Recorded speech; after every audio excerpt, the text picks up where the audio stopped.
মাননীয় স্পিকার, আমাদের সম্মানিত আইনমন্ত্রী মাননীয় সংসদ সদস্য সেদিন আরও বলেছিলেন, আমাদের ২৪-এর গণঅভ্যুত্থানের জুলাই সনদকে আমরা বড়জোর তুলনা করতে পারি ৯০ দশকের গণঅভ্যুত্থানের ৩ জোটের রূপরেখার সাথে। মাননীয় স্পিকার, উনি এটা সত্যি কথাই বলেছেন। এই যে জুলাইয়ের সনদ হয়েছে, এই সনদটি পলিটিক্যাল যে পার্টিগুলো রয়েছে, রাজনৈতিক দলগুলো রয়েছে, তাদের একটি ঐক্যমত। এই ৩ জোটের রূপরেখা যেরকমভাবে হয়েছিল এটাও সেভাবে হয়েছে। কেউ এখানে নোট অফ ডিসেন্ট দিয়েছেন, কেউ পরিপূর্ণ ঐক্যমত্য পোষণ করেছেন, কিন্তু পরবর্তীতে যখন এটার উপরে গণভোট হলো, এই দুইটার মধ্যে পার্থক্য বুঝতে হবে। এই দুইটার কনস্টিটিউয়েন্ট যেই পাওয়ারটা রয়েছে, এই দুইটার মধ্যে যে আইনগত পার্থক্য রয়েছে এটা বুঝতে হবে। পলিটিক্যাল পার্টিগুলার যেই কনসেনসাস তৈরি হয় সেটার আইনগত কোনো বাধ্যবাধকতা নেই, কিন্তু যেই বিষয়ে জনগণ তাদের মতামত প্রকাশ করে, কনস্টিটিউয়েন্ট পাওয়ার প্রয়োগ করে মতামত প্রকাশ করে, সেটার একটি আইনি ভিত্তি হয়। সুতরাং এই গণভোটকে অস্বীকার করার কোনো উপায় নেই। এই গণভোটের রায়কে আমাদেরকে বাস্তবায়ন করতে হবে।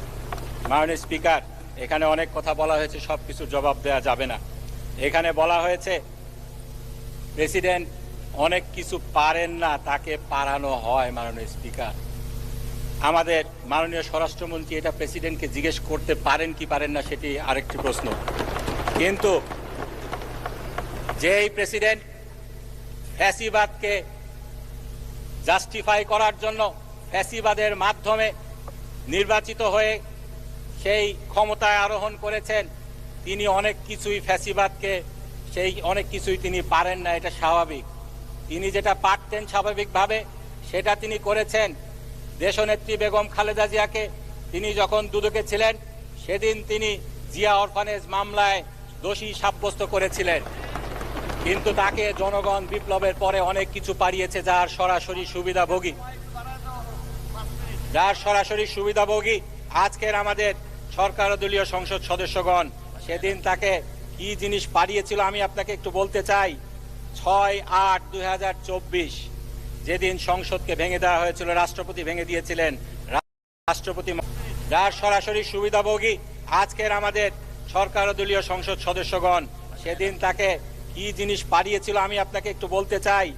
6/8/2024 যেদিন সংসদকে ভেঙে দেওয়া হয়েছিল, রাষ্ট্রপতি ভেঙে দিয়েছিলেন, রাষ্ট্রপতি মোহাম্মদ শাহাবুদ্দিন, সাথে 3 বাহিনীর প্রধান, বিভিন্ন রাজনৈতিক দলের নেতৃবৃন্দ, সুশীল সমাজের প্রতিনিধি এবং বৈষম্য বিরোধী ছাত্র আন্দোলনের নেতৃবৃন্দের সাথে পরামর্শ করে জাতীয় সংসদ ভেঙে দিয়েছিলেন। মাননীয় স্পিকার, আমাকে যদি